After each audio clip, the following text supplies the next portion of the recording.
Comigo no livro de Gênesis, capítulo 2.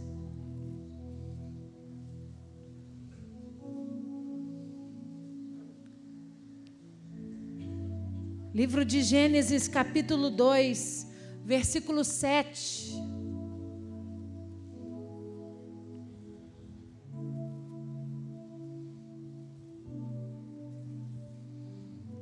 Você achou? Diga amém.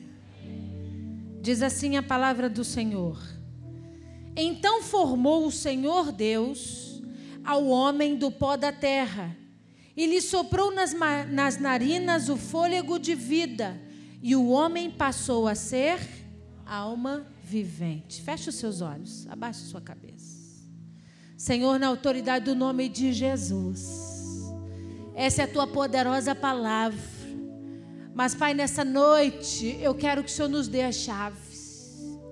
Eu quero que o Senhor nos entregue os segredos. Eu quero que o Senhor coloque na palma da nossa mão a certeza absoluta que o Senhor rege as nossas vidas nos mínimos detalhes. E que nada passa despercebido aos teus olhos. E que o Senhor tem desejo, o Senhor ansia por um povo que cresce em conhecimento, em experiência, em intimidade. Por isso, em nome de Jesus, fala conosco essa noite.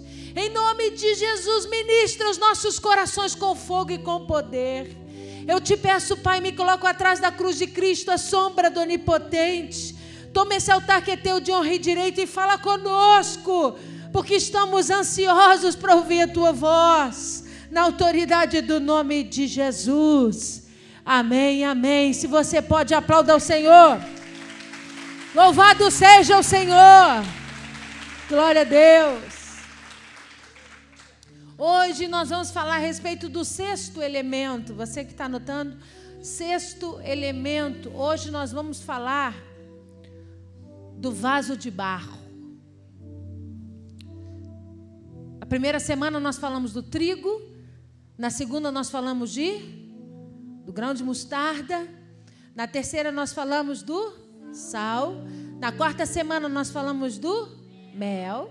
Na quinta semana nós falamos do isso. E hoje nós vamos falar do vaso de barro. O barro é uma espécie de argila muito encontrada em toda a região de Israel, Jordânia, Palestina. Toda a região que cerca Israel tem muito barro. Por causa do clima, por causa das altas temperaturas, o barro é encontrado com fartura nessas regiões. E por causa disso, o barro é usado em muitas coisas naturais. O barro, eles utilizam o barro para fazer lamparinas, nós vimos isso na semana passada. Eles utilizam o barro para fazer botijas, para guardar alimentos. Eles fazem do barro uma peça especial onde eles guardam o azeite para unção. Eles fazem do barro vasos para ornamentar, vasos de decoração, onde eles usam a prata e o ouro para adorno. Eles usam o vaso de barro em toda a sua propriedade para conservação. Se você não sabe, um povo chamado essênios foi o povo que decidiu guardar os pergaminhos do Mar Morto. Ele pega todo o livro de Isaías no seu pergaminho natural, enrola ele, faz um canudo e prepara um vaso de barro estreito no fundo, que vai alargando a boca, onde eles enfiaram esse pergaminho e tamparam e esconderam em buracos nas colinas do Mar Morto. Essas colinas, esses vasos foram encontrados muitos anos depois. Por quê? Porque o barro tem propriedades muito especiais. Quando ele é formado, quando ele é feito do vaso, quando o vaso é colocado, ele tem propriedades que não beneficiam penetração, correção do tempo. Nada que é externo traz para dentro do que está guardado dentro do vaso. Então eles colocam o pergaminho nos vasos, selam esses vasos e colocam em buracos, em cavernas, nas colinas, perto do Mar Morto. E então os pergaminhos originais, o livro original de Isaías foi encontrado muitos anos depois, confirmando para mim e para você, podendo chegar às nossas mãos com fidelidade, a palavra por inteiro. Por quê? Porque na propriedade do barro, ele conserva. A propriedade do barro traz uma proteção contra qualquer evidência corrosiva do tempo. Você está entendendo? Diga amém. Então o barro era usado demais. Todos os objetos eram usados. Lembra que eu falei qual era o prato que o profeta deitou o sal virgem? O prato de barro, porque a louça foi criada muito depois. A porcelana foi criada muitos anos depois. Então o barro era evidência da época, do lugar, principalmente da propriedade do lugar. Aí eu encontro o texto. E eu estou dizendo para você a linguagem literal. Você vai encontrar inúmeros textos na Bíblia dizendo para nós vaso de barro sendo usado como adorno, como enfeites, né? Quando foram atrás de Rebeca, para atrair Rebeca para se casar, para escolher Rebeca como esposa, eles levaram de presentes para Rebeca vasos de prata, né? Vasos de barro adornados com prata, adornados com ouro. Por quê? Porque eram elementos de decoração da época, de valioso, né? Um trabalho bonito de se ver, manual. Então você vai encontrar muitos textos literais na Bíblia falando de vasos de barro na sua originalidade, como objetos, simplesmente como objetos. Mas levanta a sua mão aos céus e diga assim: mas agora eu preciso saber da linguagem simbólica. Olha aqui para mim. Duas linguagens são ditas na Bíblia. A primeira, a linguagem literal. Ela relata exatamente o que é. E na linguagem simbólica ou figurativa, Deus usa esses elementos para significar alguma coisa. Deus usa o exemplo desses elementos para trazer uma porção maior de incompreensão e de entendimento. Então eu pedi para você abrir Gênesis capítulo 2, versículo 7. Porque aqui é o início de tudo. Diz para nós aqui que Deus, então, no jardim, Ele pega do que há na terra. Ele usa o que há de abundância na terra.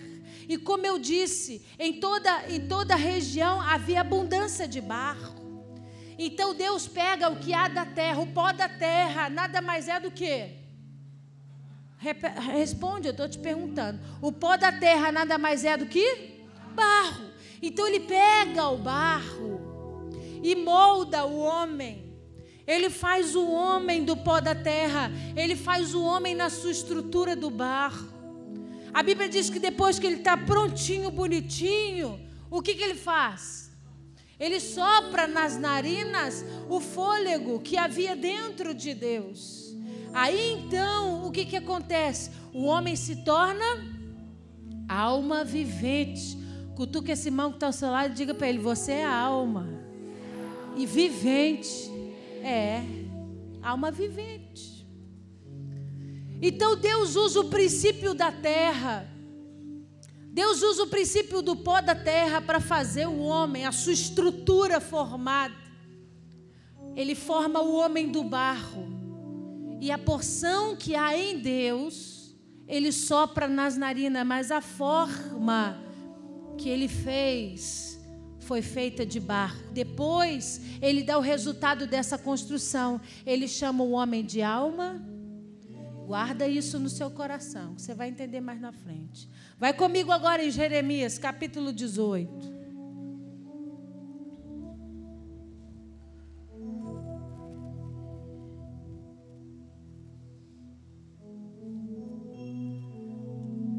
Jeremias capítulo 18, versículo 14.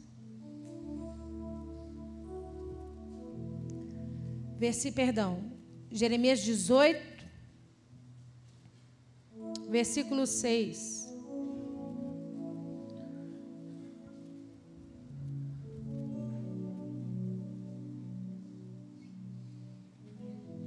18:6. Você achou aí? Diga amém. Diz assim: não poderei eu fazer de vós como fez esse oleiro, ó casa de Israel, diz o Senhor. Eis que como barro na mão do oleiro, assim sois vós na minha mão, ó casa de Israel. Então entenda aqui. O profeta, em uma visão, é convidado a descer à casa do oleiro. O oleiro é a pessoa responsável para fazer os vasos. Quando ele chega lá, ele vê o barro sobre as rodas. E ele então trabalhando naquele barro. Ele apertando o barro com força. Trabalhando o barro em toda a sua essência. Para que depois então ele pudesse dar o acabamento final. Se você não sabe, o que faz o vaso ser fraco, o que faz o vaso esfarelar, não é a qualidade do barro. Presta atenção. É a contaminação do barro. Por quê? Porque junto com o barro vem uns pedacinhos de pau, vem umas pedrinhas, vem uma sujeirinha. Não vem quando você pega natural para trabalhar? Então, o trabalho do oleiro, em primeiro lugar, é tirar toda essa sujeira, é deixar o barro na sua essência, para que trabalhando na essência, ele possa construir o vaso como ele deseja, na forma como ele deseja. O mais interessante é que eu tenho aqui nas minhas mãos um vaso bem típico da época de Jesus. Esse foi comprado em Caná da Galileia. O formato era assim, mas o que eu tiro dessa formação de mais importante é que existe uma preocupação muito grande do oleiro, não com o desenho externo, porque o desenho externo é a última coisa que o oleiro se preocupa. A primeira coisa que o oleiro se preocupa é fazer o quê? Aqui, ó, trabalhar o espaço interno do vaso. Porque não adianta você botar uma maçaroca em cima da roda e começar a apertar e dar forma a ela, se ela não tem espaço dentro. Porque vaso fechado, irmão, não serve para nada. Vaso sem compartimento interno não serve para nada. Então, a grande preocupação do oleiro é trabalhar a massa de uma forma, é trabalhar o barro de uma forma, onde ele põe toda a sua mão para dentro e ele vai com a roda aperfeiçoando o desenho do barro, mas com as duas mãos dentro primeiro, para ele medir o espaço interno primeiro. Depois que ele tem um espaço interno seguro, ele então começa a modular do lado de fora. Você entendeu? Diga amém. Preste atenção no que eu vou te dizer. A grande preocupação de Deus com a minha vida e com a sua vida, à medida que eu começo a ler a Bíblia com uma linguagem simbólica e figurativa, é entender por que o oleiro se preocupa em preservar o interior. Por que o oleiro se preocupa em trabalhar primeiro o espaço de dentro, para depois trabalhar o espaço de fora? Porque a Bíblia diz para nós que Deus não nos vê como o homem nos vê. Deus não enxerga o nosso corpo exterior. Deus enxerga o nosso corpo. Deus vê o nosso. Deus vê o nosso. Deus vê o nosso coração.